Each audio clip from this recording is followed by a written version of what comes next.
Season 2 of the Pat and JT podcast. Oh man, I'm here at last. The best time, always gonna be the best. Come on! Exclusively on the Hurrdat Media Network. All right. I want to announce that I'm taking my talents to Metropolitan Community College and enrolling in school. What? You've done that before, haven't you? Yeah, a couple times. Not at Metro, though. But I am going because I've found out through what's happened to my son the last 3 months, you can actually, going to school now, you can make money and make a lot of money. Thank you, Brandon. So, my goodness. So, remember that thing we went through last year, that pandemic deal? That thing? And lots of money being thrown around, COVID relief funds, all this kind of stuff. Well, so Bennett, freshman in college, enrolled at Metro. This is his first semester. And working full-time, taking half load of classes, like a little over half. Like you should. Yes. So he's he's doing what he can. Exactly. So not a full load, but out of pocket with books, it was under $700, which is a great deal. That's great. So a couple weeks ago, get a check that looks like, sometimes when you get a check in the mail and it's like, if you cash it, it's a loan and it's interest. It's like it's spam. Yeah. So we're like, okay, well, Bennett got this at the house. He doesn't even live there anymore. So I called, before I even told him he had this thing, I called the bank that it was tied to, called the bank, and it was like this infinite loop of whatever. Customer service, hold. Never got to talk to a human. Like shifty. Yes. And it said it was a something Metro Community College, whatever, repayment of something. So I'm thinking, okay, it's a student loan deal. It's a scam, whatever. So I decided after 2 days of being on hold for like 3 hours, I'm like, why the F don't you just call the school? So I call the school, and the woman that I got transferred to, I explained the situation, the check, whatever. She says, oh yeah, that's the blah, blah, blah COVID fund that we received last year, and students are getting repaid their tuition, books, and living expenses-ish, whatever, percentage, up to a certain amount. And this is Bennett's repayment. It's like $300 more than he paid. But I was going to say, but he wasn't in school. For this semester. It's for this semester. It's for this semester. But last year, when the money showed up, they had so much money. There's so much money that this not only, this according to what the woman said at Metro, and this is not just Metro, it's other schools too. Right. That it's this semester, next semester, or until the money runs out. So it could be. So they're paying for the school. They're not only paying for school. So the check was for more than he paid. Books, whatever. And she said, yeah, that's about right. There's a formula, and it takes into account gas and like living expenses.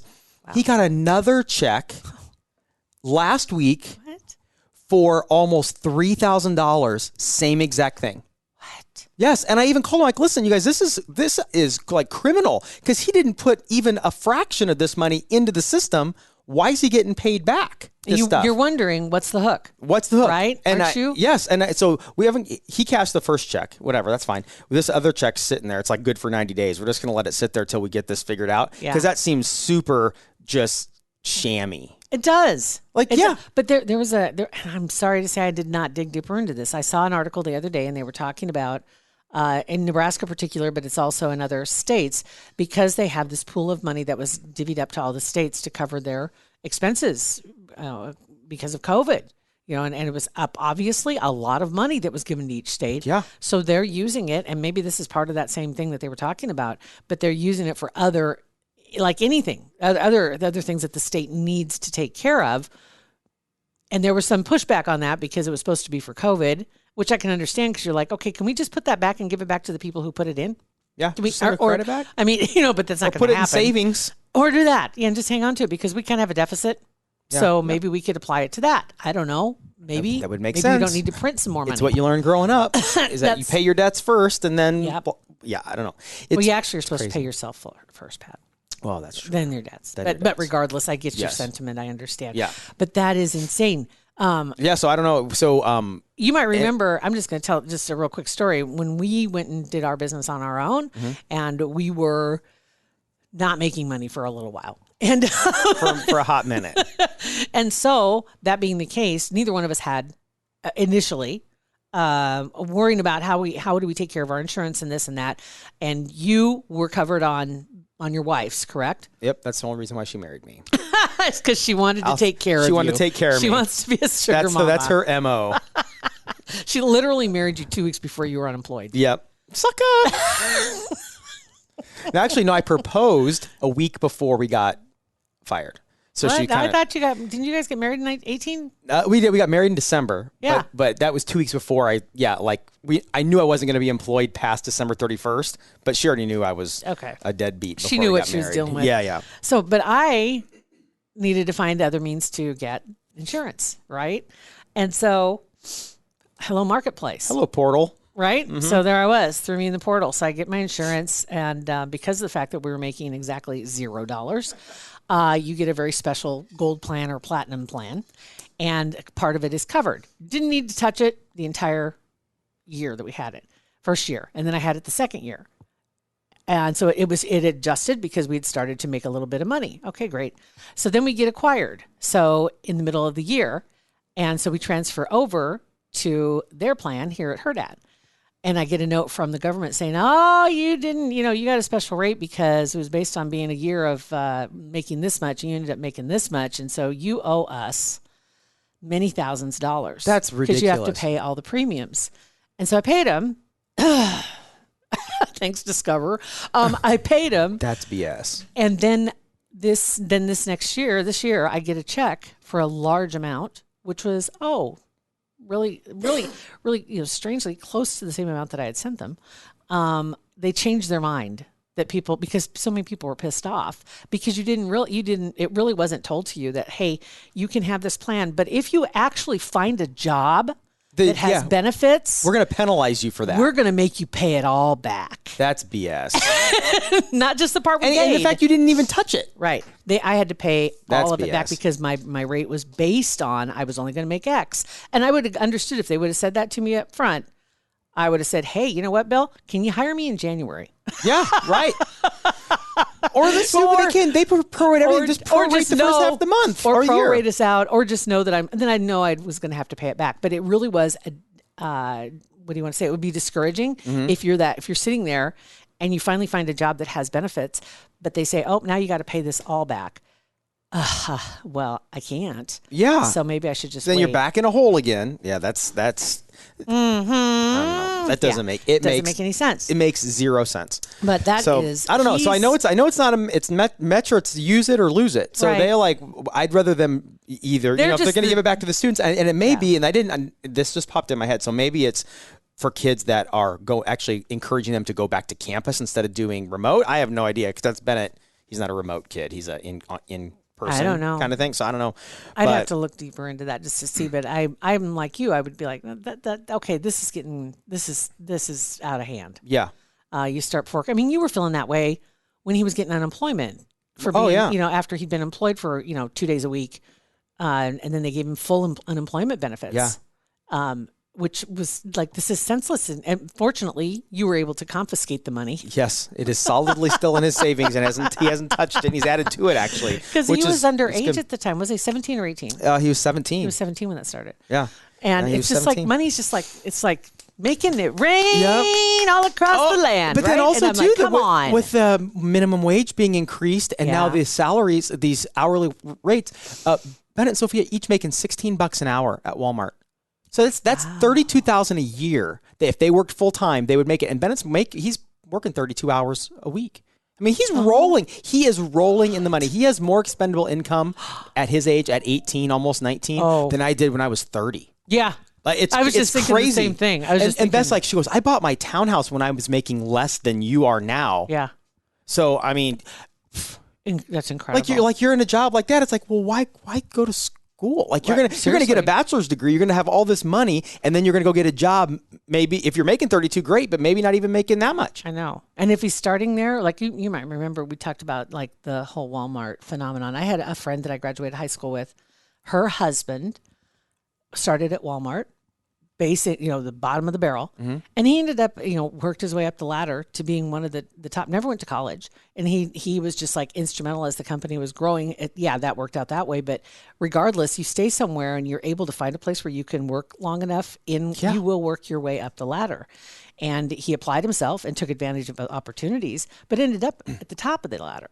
And so, you find a good job in a good company or find a company that's growing. And I know a lot of people say Walmart's no good. They don't pay people well. They $16 an hour at 18 is pretty damn good. Yeah, they got that taken care of. I mean, I'd take at that age, I would have taken $16 an hour all day long. That's got to come out somewhere else though. Like did they cut back on employees?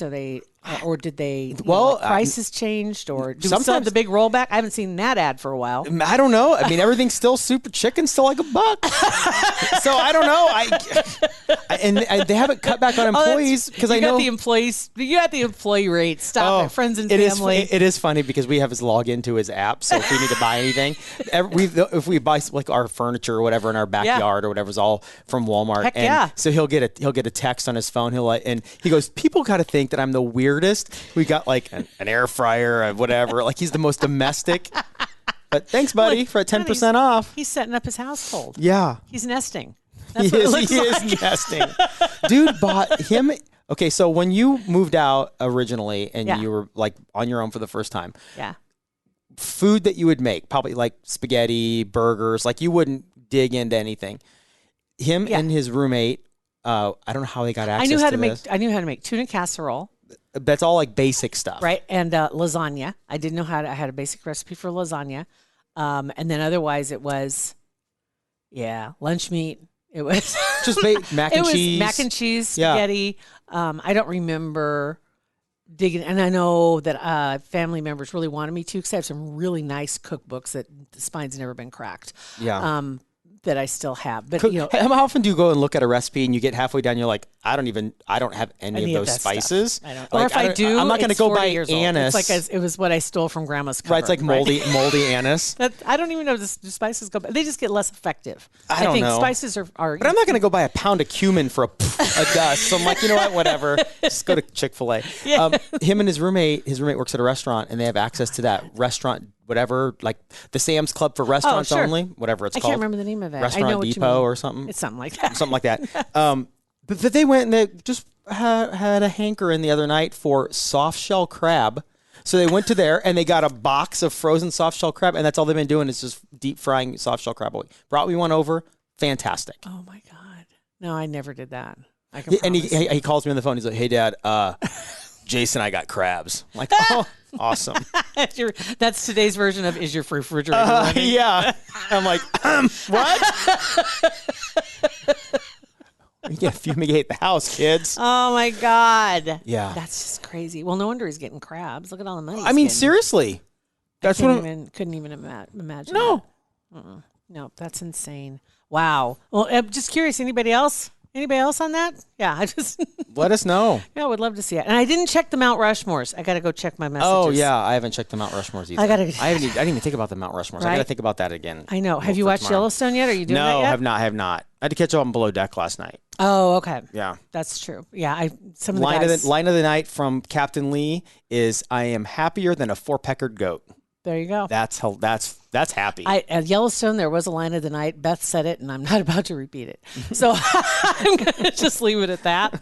But I will say it was when she was sitting at the bar, which she does do on occasion. But if you know what I mean, you know what I mean.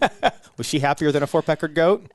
It made her very happy. Okay, let's just say after she said what she said. It made her very happy. And then the outcome of it, she said, that makes me happy. And then she slammed the rest of her drink, and she was done. She was going home. And I just had to laugh. She's one of my favorite lines by her is, "I am the tornado. You are the trailer park." Ooh, that's a great one. Ooh, I got to remember. That one gave me goosies. Right? I got to remember that one. I am the tornado. You are the trailer park. There you go. That's going to be the title for today's episode. It was going to be I Got Crabs, but nope. That beats it out.